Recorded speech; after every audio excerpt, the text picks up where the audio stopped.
o 15% de todas as pensións que ganan máis de 18.000 euros.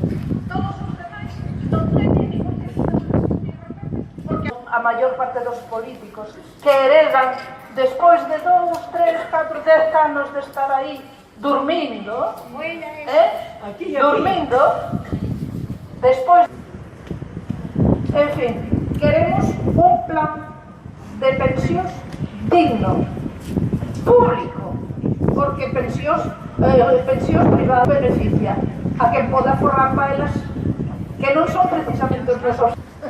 Esa é a solución. Tamén decimos que non o medicamentazo. Xa falaba antes dos 400 medicamentos que retiraron do seguro. Pero medicacións moi caras porque non poden pagar.